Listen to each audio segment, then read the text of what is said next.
Class 5 আজকে আমি তোমাদের মৌলিক উৎপাদক এবং এক এই সংখ্যাটির দ্বারা কিভাবে গসাগু নির্ণয় করা যায় সেটা শেখাবো। তোমাদের একটু বলে নিই, কেননা এই ভিডিওটার আগে আমি আরও কয়েকটি ভিডিও করেছি যেখানে তোমাদের গসাগু নিয়ে অনেক কিছুই শেখানো আছে।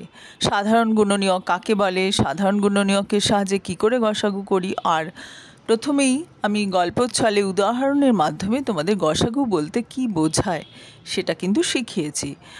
আর আরও একটা ভিডিও আমাদের কাজে লাগবে আজকের এই ভিডিওটা বোঝার জন্য, সেটা হচ্ছে মৌলিক সংখ্যা কাকে বলে, মৌলিক সংখ্যা যৌগিক সংখ্যা কাকে বলে, 1 থেকে 100 অবধি সংখ্যাগুলোর মধ্যে কোন কোন সংখ্যাগুলি মৌলিক ইত্যাদি। এরকম বেশ কয়েকটি ভিডিও আছে, তোমরা আমার চ্যানেলে ঢুকে প্লেলিস্ট থেকে ওই ভিডিওগুলো অবশ্যই দেখে নেবে। বাড়ির বড়দের বলবে ওগুলো বার করে দিতে, ওগুলো দেখে নিয়ে তারপরে এই ভিডিওটা দেখলে আরও বেশি ভালো হবে, বুঝতে সুবিধা হবে। যাই হোক, আমরা আজকে শুরু করি। আমাদের ওয়েস্ট বেঙ্গল বোর্ডে যে বইটি রয়েছে আমার গণিত পঞ্চম শ্রেণীর, সেই বইটির পৃষ্ঠা 52 থেকে 55 অবধি যে অঙ্কগুলো রয়েছে সেটাই আমি শেখাবো।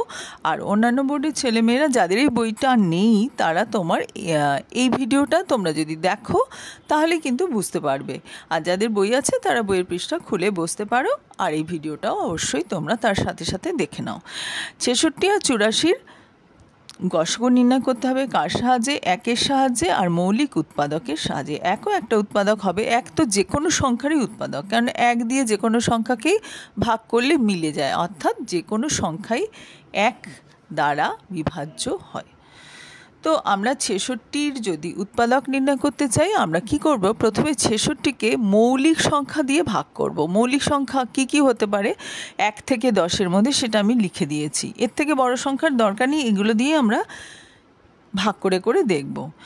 প্রথমে হচ্ছে 2, 2 হচ্ছে সবচেয়ে ছোট মৌলিক সংখ্যা। এর আগে আমরা জানি 2-এর আগের সংখ্যাটা 1 থেকে শুরু, কিন্তু 1 কিন্তু মৌলিক সংখ্যাও নয় যৌগিক সংখ্যাও নয়। আরেকবার বলে দিই মৌলিক সংখ্যা কাকে বলে, যদিও আমার এর একটা ভিডিও রয়েছে। মৌলিক সংখ্যা হচ্ছে সেই সংখ্যাগুলো যে সংখ্যাটা শুধুমাত্র 1 দ্বারা বিভাজ্য আর নিজে যে সংখ্যা সেই সংখ্যাটা দ্বারা বিভাজ্য। যেমন 2 1 দ্বারা বিভাজ্য আর 2 দ্বারা বিভাজ্য, আর কোনো কিন্তু এর উৎপাদক নেই। 3 1 দ্বারা বিভাজ্য আর 3 দ্বারা বিভাজ্য, আর কোনো কিন্তু সংখ্যা নেই যা দিয়ে ভাগ করলে 3কে মিলে যায়। তো যাই হোক, মৌলিক উৎপাদক নির্ণয় করার জন্য আমরা এই যে 4টে মৌলিক সংখ্যা লিখে রেখেছি সেগুলো দিয়েই আস্তে আস্তে ভাগ করব, তাহলে কিন্তু আমরা বার করতে পারবো। দেখো 66-কে আমি প্রথমে 2 দিয়ে ভাগ করছি, 33 হয়। এবার 33 তো 2 দিয়ে যায় না, বেজোড় সংখ্যা, আমরা 3 দিয়ে ভাগ করলাম, মিলে যায় 3 11 33, নামতা সবারই মুখস্থ। তাহলে আমরা 66-কে লিখতে পারি 1 গুণ 2 গুণ 3 গুণ 11। 1 তো লিখতেই পারি, যে কোনো সংখ্যাকে 1 দিয়ে ভাগ করলেও মিলে যায়, 1 দিয়ে গুণ করলেও সেই সংখ্যাটা হয়, কোনো অসুবিধা নেই। এগুলো গুণ করে দেখো 66 হয়। একই রকমভাবে 84-কেও আমরা 2 দিয়ে ভাগ করলাম 42, আবার 2 দিয়ে ভাগ করলাম 21, 21-কে আর 2 দিয়ে যায় না, 3 দিয়ে ভাগ করলাম, 3 সাথে 21। তাহলে 84 হলো 1 গুণ 2 গুণ 2 গুণ 3 গুণ 7। এবার যে উৎপাদকগুলো সাধারণ, অর্থাৎ 66-রও উৎপাদক আবার 84-রও উৎপাদক, সেই উৎপাদকগুলো চিহ্নিত করব। আমরা এখানে লাল কালি দিয়ে চিহ্নিত করেছি। দেখো 1 2 3 এখানেও আছে, আবার 1 2 3 এখানেও আছে। 11 শুধুমাত্র একটা জায়গায় আছে, 7ও শুধুমাত্র একটা জায়গায় আছে, 2 জায়গায় নেই, কিন্তু দুটো সংখ্যার উৎপাদক কিন্তু নয়। তাহলে এই সাধারণ গুণনীয়ক আর তার থেকে সবচাইতে বড় যেটা, সেটাই হচ্ছে গরিষ্ঠ সাধারণ গুণনীয়ক অর্থাৎ গসাগু।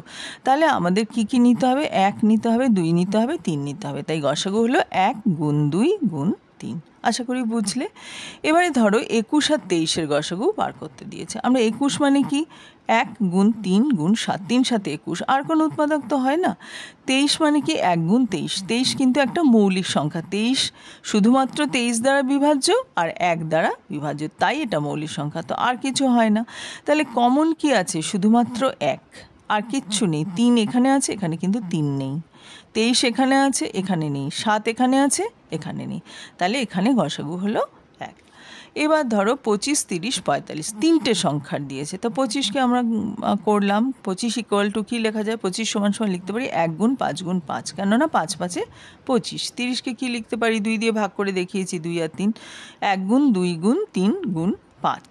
তাহলে গসাগু কী হবে? যেটা কমন, 1 তো কমনই, আর কি কমন? 5 এখানে আছে, এখানে আছে, তাহলে 1 গুণ 5 এটাই হবে গসাগু। এবারে আমরা আরেকটা পদ্ধতি শিখব গসাগু নির্ণয় করা, তাকে বলা হয় ভাগ প্রক্রিয়ার সাহায্যে গসাগু নির্ণয়। ধরো 15 আর 25 এর গসাগু নির্ণয় করতে দিয়েছে, তাহলে আমরা কি করব? প্রথমে আমরা যেটা ছোট সংখ্যা সেটা দিয়ে বড়টাকে ভাগ করব। 15 দিয়ে 25কে ভাগ করলে হয় 15 15, অবশিষ্ট 10। এই 10টা দিয়ে আবার আগের ভাজকটা, অর্থাৎ যে সংখ্যা দিয়ে 25কে ভাগ করেছিলাম তাকে তো আমরা ভাজক বলি, সেই ভাজককে ভাগ করব, অর্থাৎ 10 দিয়ে 15কে ভাগ করব। দেখো লিখেছি 10 একে 10, কি অবশিষ্ট? 5। তো যতক্ষণ অবশিষ্ট থাকবে ততক্ষণ আমাদের এই ভাগ প্রক্রিয়া চালিয়ে যেতে হবে। আমরা কি করব? 5 দিয়ে আবার 10কে ভাগ করব, 5 দুগুণি 10, মিলে গেছে, আর তো ভাগ করব না, তাহলে গসাগু কি হবে? এই ভাজকটা হবে হচ্ছে গসাগু, অর্থাৎ 5 হবে গসাগু। এবার ধরো 24 আর 36-এর গসাগু করতে বলে, তাহলে কি করব? ছোট হচ্ছে 24, বড় হচ্ছে 36, 24 দিয়ে 36কে ভাগ করব, করলাম, 12 অবশিষ্ট। এই 12 দিয়ে আবার আগের ভাজককে ভাগ করলাম, 12 দুগুণি 24, মিলে গেছে, তাহলে গসাগু হলো 12। তাহলে তোমরা বুঝতে পারলে। আমরা এর পরবর্তী অঙ্কে চলে যাচ্ছি। এখানে একটা প্রশ্নের অঙ্ক দিয়েছে, সর্বাধিক কতজনের মধ্যে 22টি লিচু 63টি কালোজাম সমান ভাগে ভাগ করে দেওয়া যায়? এই ধরনের অঙ্ক হলেই, এটা আমি একটা ভিডিওতে, প্রথম গসাগুর যে ভিডিও তোমাদের জন্য করেছি সেখানে বুঝিয়েছি, সবচাইতে বেশি কতজনের মধ্যে সমান ভাগে ভাগ করে দেওয়া যায় বললেই তোমরা চোখ বুজে বুঝে যাবে যে সংখ্যা দুটোর গসাগু করতে হবে, অর্থাৎ 22 আর 66-র গসাগু করতে হবে। তো 22 দিয়ে 66কে ভাগ করলাম, 3 22 66, তাহলে 22 হলো গসাগু, যেহেতু মিলে গেছে।